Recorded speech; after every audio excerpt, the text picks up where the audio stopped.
Salut à tous, on se retrouve pour l'épisode 3383 du Zap Image. On commence aujourd'hui en ce dimanche 10 août avec des anniversaires et on commence tout d'abord avec le portugais Bernardo Silva, joueur de Manchester City. Il fête aujourd'hui ses 31 ans, lui souhaite bien sûr un très bon anniversaire.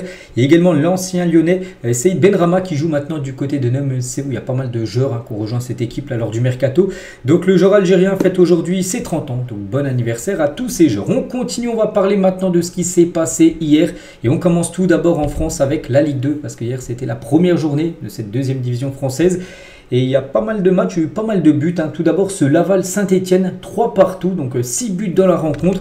Donc voilà, Laval menait 1-0, ensuite c'est Saint-Etienne qui menait 2-1, Laval égalisé, Saint-Etienne a remis un autre but, donc 3-2, Laval égalisé en fin de match, carton rouge de Laval en fin de partie. Bon bref, Saint-Etienne commence la saison avec du spectacle mais avec seulement un point pris parce que l'objectif bien sûr de Saint-Etienne, retrouver la Ligue 1 dès la saison prochaine, eux qui descendent, enfin là actuellement ils sont en Ligue 2.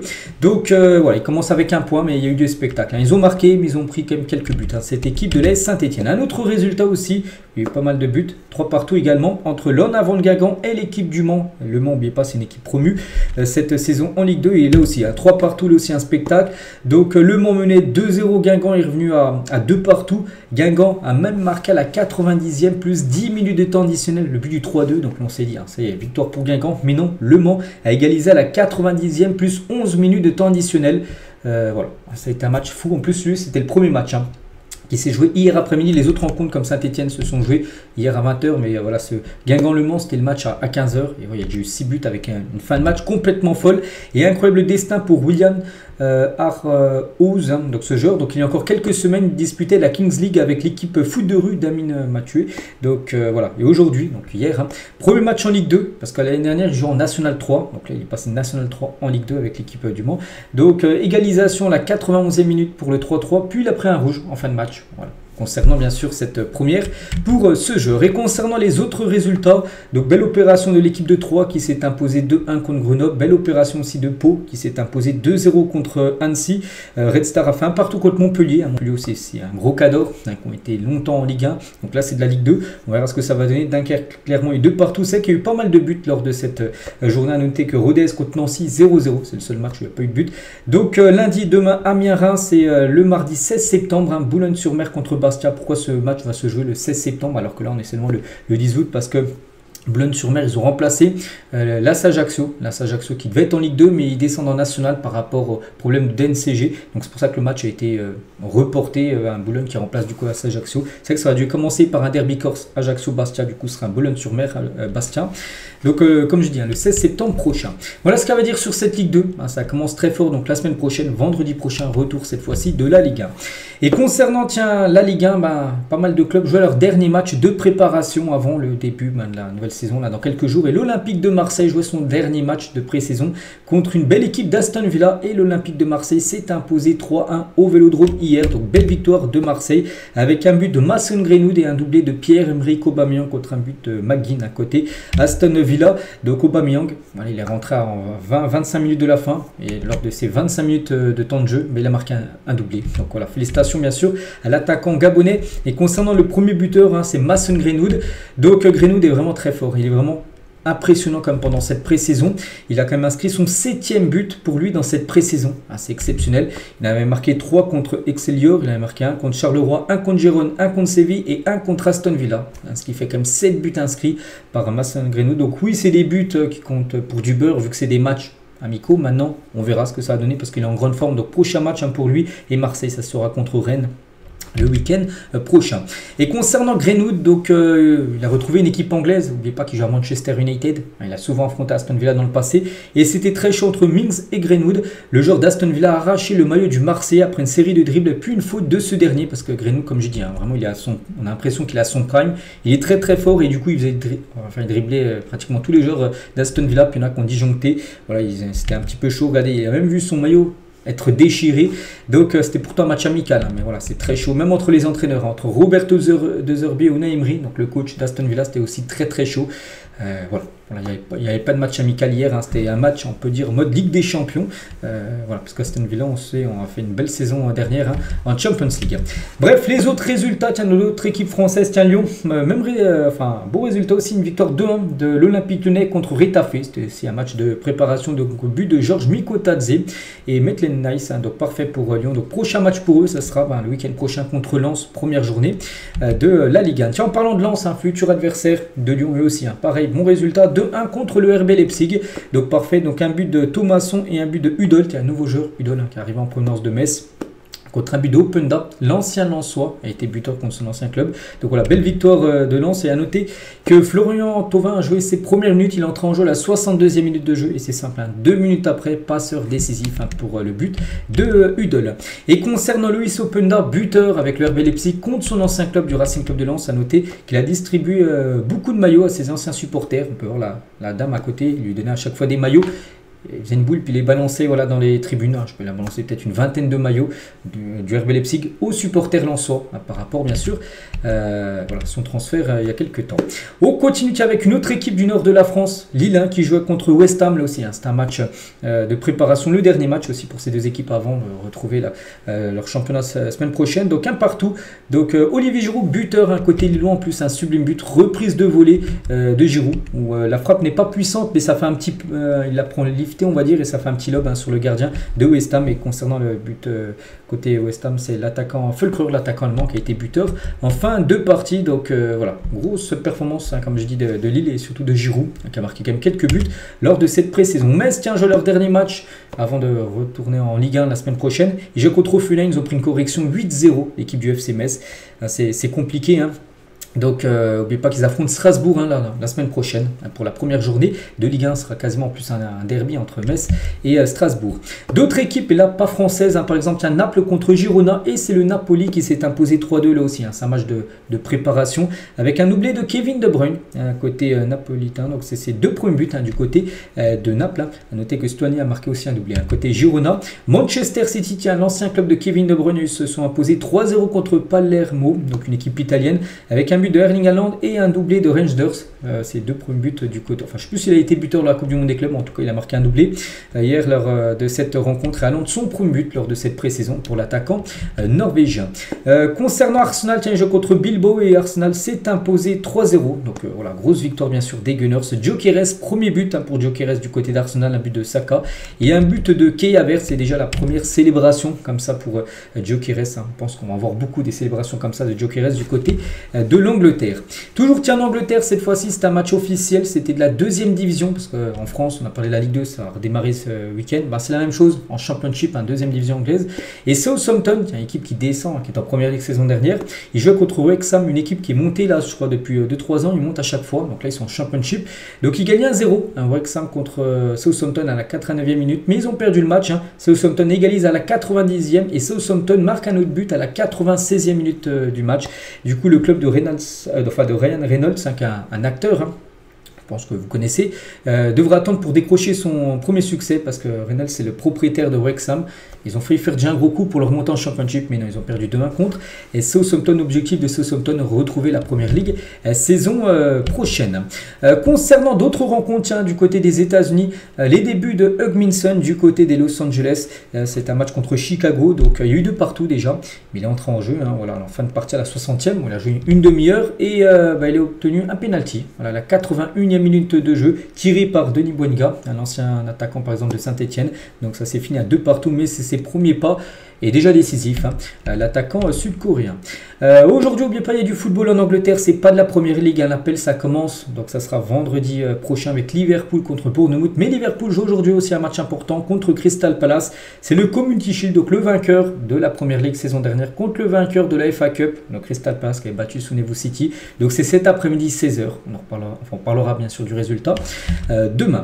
On continue les gars avec tout d'autres choses, on va parler de Lionel Messi, et aujourd'hui ça fait 4 ans, jour pour jour, que Messi s'engageait au PSG. C'était un 10 août, donc le 10 août 2021, on apprenait voilà, que Messi quittait le Barça, enfin il a quitté le Barça quelques jours avant et rejoignait le Paris Saint-Germain, donc c'était un énorme transfert bien sûr à l'époque. Donc voilà, maintenant du côté du PSG, bon, il y a eu pas mal de joueurs hein, qui ont débarqué à Paris depuis, et il y en a un qui a signé officiellement hier, j'ai parlé il y a quelques jours avec le RB Good Fabrizio Romano, donc tout s'est officialisé hier samedi, ça y est, donc officiel, Lucas Chevalier quitte Lille et rejoint le Paris Saint-Germain. Donc prix du transfert 40 millions d'euros, plus bonus, donc les bonus c'est 15 millions d'euros.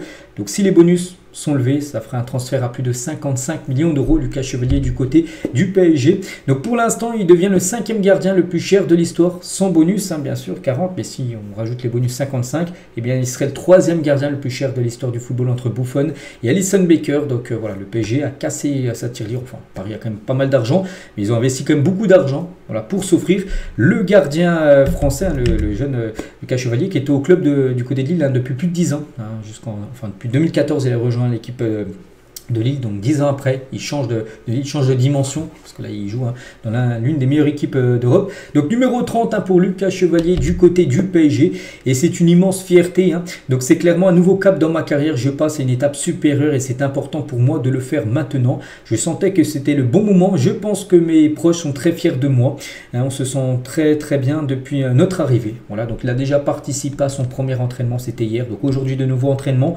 voilà, il y a des chances de le voir même jouer le match mercredi, hein, contre Tottenham. Et un gardien français à Paris, c'est toujours positif, hein. Donc Chevalier explique aussi son choix de signer au PSG. Je viens du Nord, la proximité a facilité mon choix. Le rôle du gardien est très important dans le système de Luis Enrique. Il attend qu'on soit un acteur du jeu. Le fait qu'il ait vu ça en moi, c'est très flatteur. À moi de lui rendre maintenant l'appareil. Ensemble, on gagnera de nombreux titres ici. Voilà, ici c'est Paris. Et Chevalier affirme que Luis Enrique a eu de l'influence dans sa décision. Donc c'est un coach qui a une façon de jouer bien particulière. Le rôle du gardien, comme je dis, est très important. Voilà, en gros, il sait qu'avec Luis Enrique, ben, il peut faire de grandes choses, on espère. Voilà, parce qu'il vient pour être le numéro 1, hein, du côté du Paris Saint-Germain. Et du coup, le PSG, avec cette signature, c'est la deuxième signature officielle du Paris Saint-Germain, après celle de Renato Mara, un jeune gardien italien qui avait quitté l'AS Roma Libre.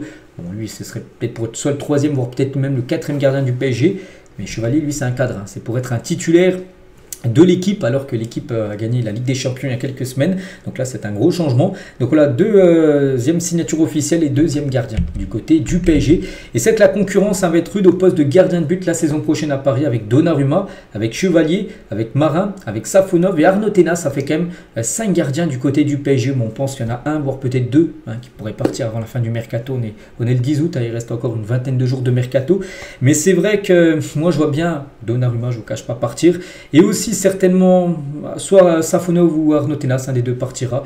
Donc voilà, Chevalier sera bien le numéro 1 du côté de Paris. Et concernant Donnarumma, ça c'est fou quand même, avec Donnarumma qui a gagné la Ligue des Champions, qui sera certainement élu lors de la cérémonie du Ballon d'Or. Bon, pas Ballon d'Or, mais trophée Yashin, donc meilleur gardien de la saison. N'oubliez pas qu'il a été élu meilleur gardien de la Ligue des Champions. Et ouais, il va perdre sa place, sa place du côté du PSG. Mais il a posté une photo sur son compte Instagram. Numéro 1, regardez dans l'assiette, c'est marqué numéro 1. Parce que c'est un message, on ne sait pas, du côté de Paris. On ne sait pas trop ce que ça veut dire, mais c'est avec Donnarumma. Ça sent le départ, avec l'arrivée bien sûr de Chevalier, parce qu'il aura besoin de temps de jeu s'il veut jouer la Coupe du Monde avec l'Italie l'année prochaine. Il ne pourra pas être toute une saison sur le banc. Et Donnarumma va donc du coup quitter le PSG par la très grande porte. Donc personne n'oubliera voilà, sa deuxième saison, voilà, qui a été monumentale bien sûr, pour Donnarumma. Donc voilà. Et concernant, et pour revenir sur Chevalier, devrait bien être titulaire pour affronter Tottenham en finale de Super Coupe d'Europe. Voilà, ça devrait être lui qui devrait être dans les cages parisiennes.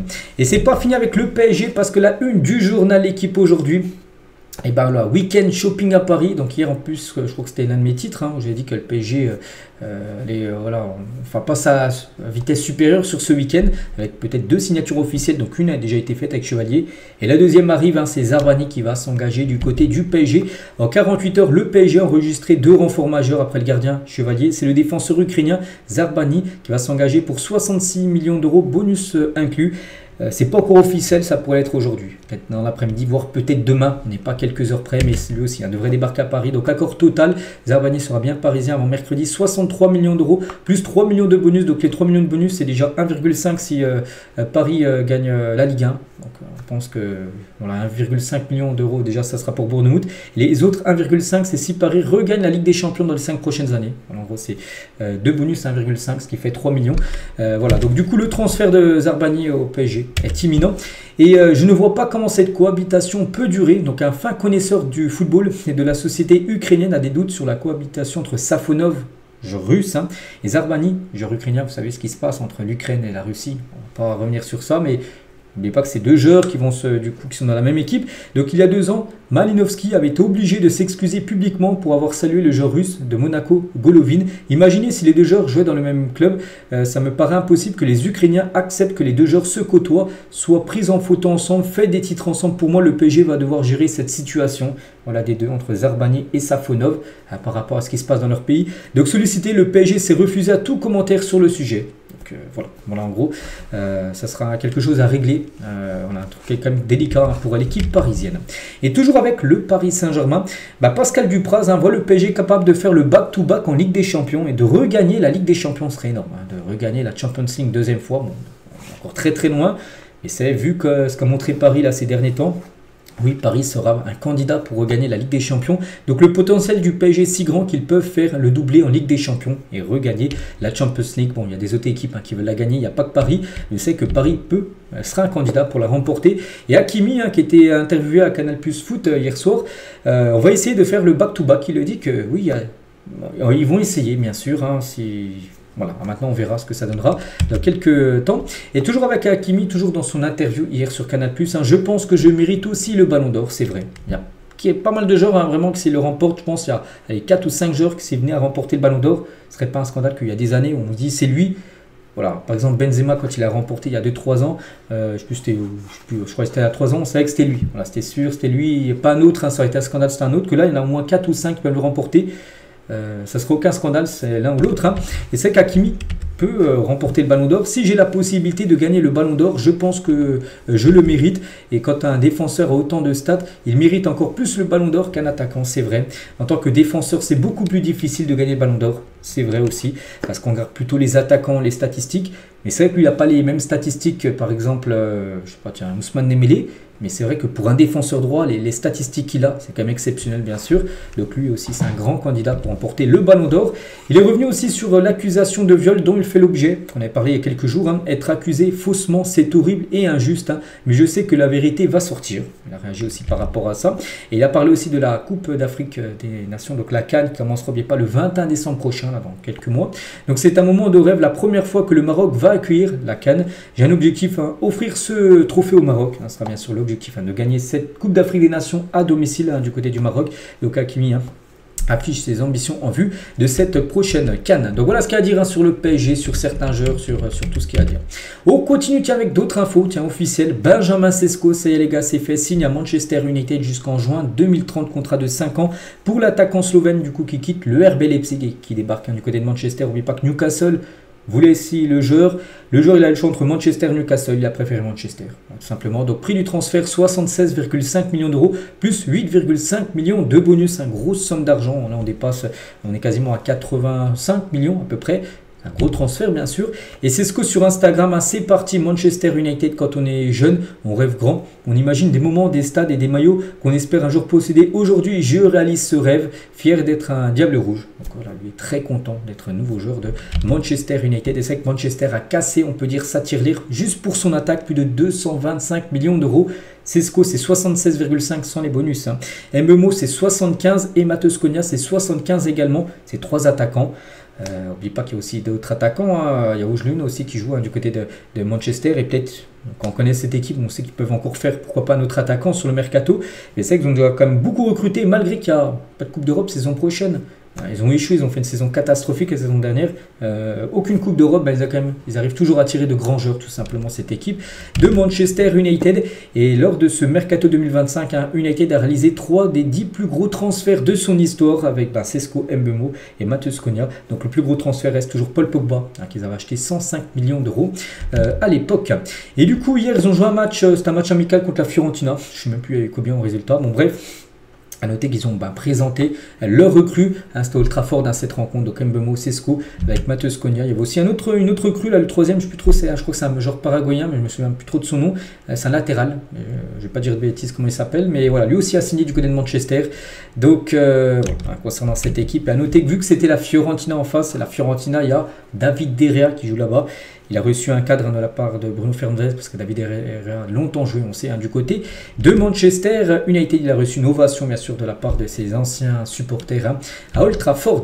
On continue avec d'autres infos mercato. Tiens, officiel, Inigo Martinez, on en a parlé il y a, ce transfert il s'est fait en 2-3 jours. On a appris qu'il allait partir du Barça, ça y est, c'est fait. 48 heures après, il s'engage libre, parce qu'il a résilié son contrat avec le Barça pour s'engager libre du côté d'Al Nasser. Son salaire est multiplié par 2. J'ai pu voir que son salaire c'était x2. Donc il arrive dans l'équipe de Cristiano Ronaldo, Inigo Martinez. Toujours du côté du Barça qui joue aujourd'hui le Barça. Il joue le trophée Juan Gamper. Ça sera ce soir contre l'équipe de Como, l'équipe entraînée par Fabregas. Le retour à Barcelone, Fabregas en Saint-Jean. Bref, donc 3 semaines d'absence pour Robert Lewandowski qui ne jouera pas le match ce soir. Le Polonais devrait louper les 3 premières journées de Liga pour une gêne au niveau de la jambe gauche. Donc concernant Lewandowski, on lui souhaite bien sûr un très bon rétablissement. Des nouvelles aussi d'Alexander Isak, c'est que le feuilleton est long concernant Isak avec son départ. On attend son départ à Liverpool, mais pour l'instant on se dit est-ce qu'il va y aller? Et on ne sait pas, on est vraiment moins sûr, parce que Newcastle bloque le transfert d'Alexander Isak à Liverpool.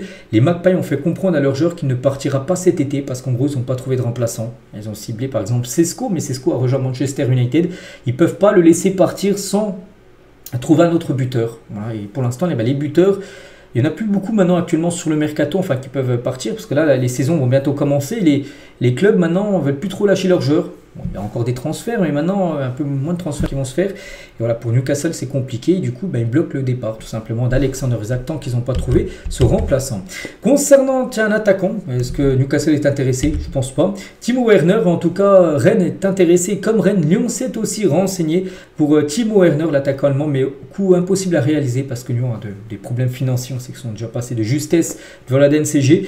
Mais voilà, ce sera un miracle qui débarque à Lyon. Mais Rennes est très intéressé par Timo Werner.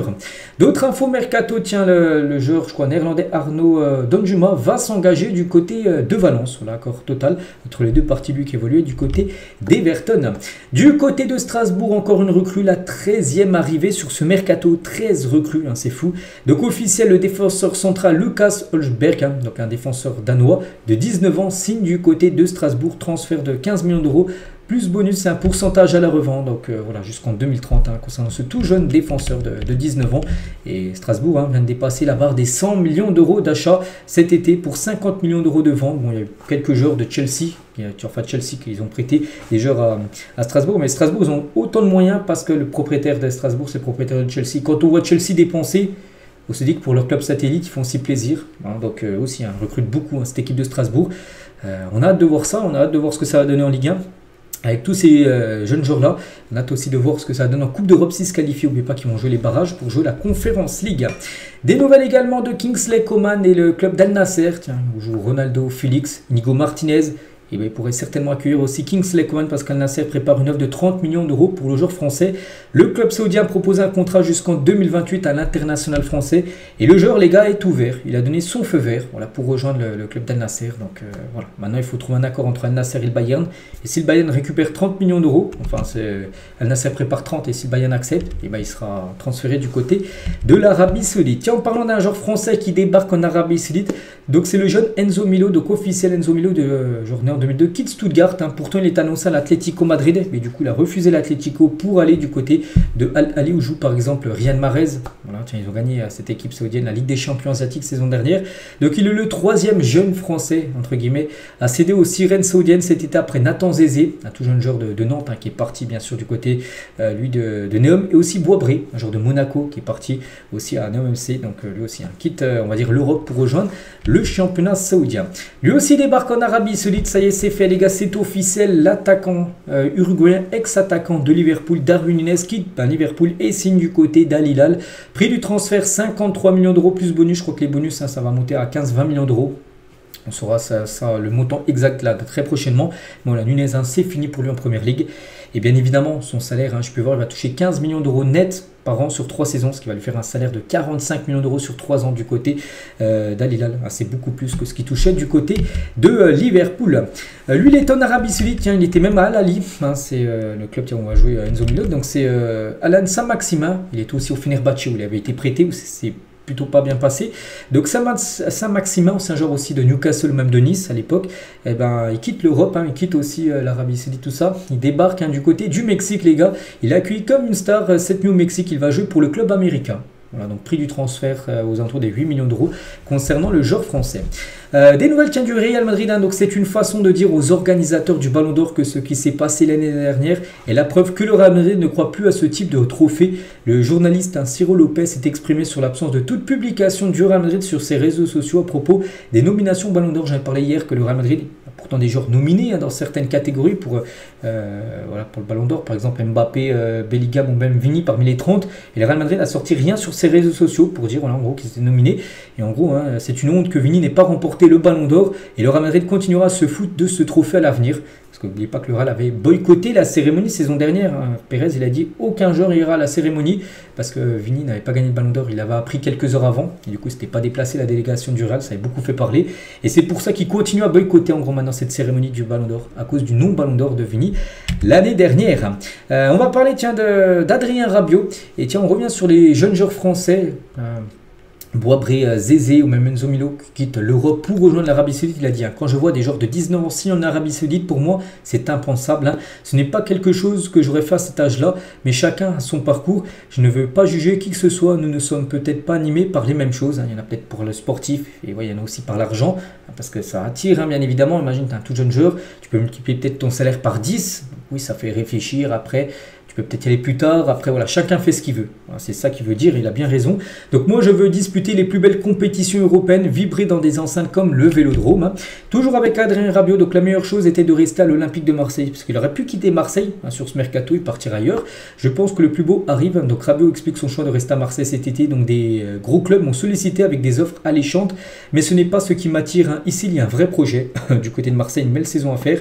On a mis quelque chose en place avec le coach, le staff et tous les gens qui travaillent, bien sûr, au club. Et toujours avec Rabiot, on va faire du mieux possible pour rivaliser avec le PSG la saison prochaine en Ligue 1, parce que Paris encore au-dessus de tout le monde, bien sûr. Et Marseille vont essayer de garder le contact avec l'équipe parisienne le plus longtemps possible. L'objectif, c'est de réduire en gros l'écart avec le PSG. Donc, je ne vais pas faire de grands discours, raconter des bobards, mais c'est l'objectif. Je pense que tout est possible avec la volonté, la détermination et la passion. On verra. Voilà, déjà, rien que la semaine prochaine, on verra la première journée de Ligue 1 contre Rennes, déjà ce que ça donnera cette équipe marseillaise, qui a pourtant fait de bons matchs quand même lors des matchs de pré-saison. Pedri tient une déclaration de sa part: dans 10 ans, j'aimerais avoir gagné la Coupe du Monde et le Ballon d'Or. On peut toujours rêver, non, donc pourquoi ne pas rêver de remporter le Ballon d'Or durant ma carrière? La victoire de Rodri au Ballon d'Or prouve que le rôle de milieu de terrain est enfin reconnu à sa juste valeur. Le foot se joue beaucoup dans l'entrejeu, donc l'entrejeu, le milieu, en gros, tout ça. Donc, quand il a vu, bien sûr, Rodri gagner le Ballon d'Or la saison dernière, il se dit que oui, les milieux peuvent gagner, bien sûr, le Ballon d'Or. Donc, voilà, concernant Pedri.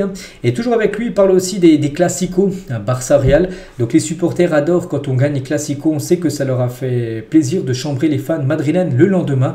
Pedri, sur les 4 classicos, 4 sur 4 pour le Barça saison dernière contre le Real.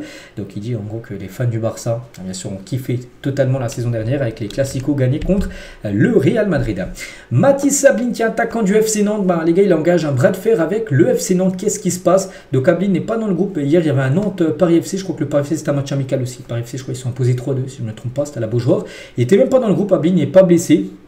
Bon, Nantes justifie cette absence par une blessure. Il n'est pas blessé, les gars, c'est juste en gros qu'il est au bras de fer parce que lui veut quitter l'équipe de Nantes. En plus, lui veut aller au Paris FC. Il y a aussi Wolverhampton intéressé. Et le Paris FC, tiens, l'équipe qui a affronté Nantes. Il voudrait le recruter, mais en gros, Nantes bloque un peu son départ. Les Canaries réclament quand même 40 millions d'euros pour lâcher son joueur, alors que le Paris FC, par exemple, a proposé 25 millions d'euros pour Mathis Sablin. Pourrait finalement rester une saison de plus, vu qu'il est bloqué. Le joueur avait pourtant un accord oral de sa direction pour partir cet été, mais en gros, non. Nantes ne veut pas le lâcher. Malik, désolé, à Newcastle, here we go. Donc ce défenseur de l'AC Milan va débarquer du côté de Newcastle. Prix du transfert, 40 millions d'euros, bonus inclus. Donc là, ça peut se faire à tout moment. Un autre défenseur va lui quitter la Ligue 1, direction Bournemouth. Le LOSC et Bournemouth sont tombés d'accord pour le transfert de Bafodé Diakité. Les Lillois vont récupérer environ 40 millions d'euros et c'est pour ça que Zarbani va débarquer du côté du PSG parce que Ils ont trouvé leur remplaçant. Ils attendaient de trouver leur remplaçant. Bournemouth, ça il est trouvé. Diakité va débarquer du côté de Bournemouth et du coup, Zarmani va rejoindre le PSG. Rennes s'intéresse à Jonathan Rowe, donc l'attaquant anglais de Marseille, qui a fait encore une belle partie hier. Donc là, il ne retiendra pas son genre en cas d'offre intéressante. Après, il faut une belle offre. Si une belle offre arrive, il pourrait être vendu. Rennes serait très intéressé par Jonathan Rowe. Officiel, Monaco prête Majewski, un gardien polonais, à Brest, voilà, près d'une saison sans option d'achat pour ce gardien. Officiel, Amadi Camara, né en 2005, signe à Nantes, donc l'attaquant malien arrive sous la forme d'un prêt avec option d'achat depuis Sturm Graz, où il évoluera du côté des Canaries. L'AS Roma piste Florentino Luis pour renforcer son milieu de terrain. Le deal s'annonce compliqué, le milieu du Benfica est déjà sur la liste de nombreux clubs de Première Ligue, mais l'AS Roma est aussi très intéressé par ce joueur. Et on finit cet épisode aujourd'hui avec officiel. LFP dévoile les 8 critères pour départager deux équipes en cas d'égalité de points, Ligue 1 et Ligue 2. Fini le critère des buts marqués à l'extérieur. Donc tout d'abord, différence entre but inscrit et but encaissé par exemple.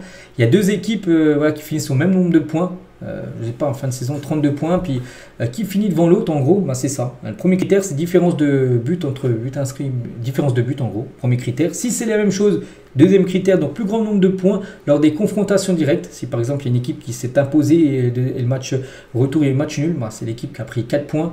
En gros qui passe, mais si le match nul on va dire lors des deux parties, le troisième critère, différence de but lors des confrontations directes aussi.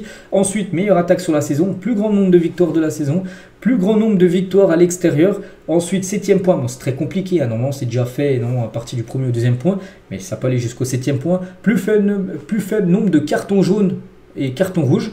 Et si là aussi c'est encore ex aequo, tirage au sort. Là, il faut trouver qu'une équipe soit devant l'autre et du coup tu tires pile ou face. Et voilà. Pour aller jusqu'au tirage au sort, les gars, il faut quand même que ça soit quand même un truc exceptionnel. Mais voilà, comment on départagera maintenant en Ligue 1 et Ligue 2 les équipes qui ont le même nombre de points. Donc voilà les gars ce qu'on va dire aujourd'hui. J'espère que ça vous a plu. On se retrouve nous demain lundi les gars. Nouvelle semaine et la semaine prochaine les gars, c'est la semaine de retour des gros championnats. La Première Ligue, la Ligue 1, même la Liga. On recommence dès vendredi prochain. Et je vous souhaite une très bonne journée et à demain.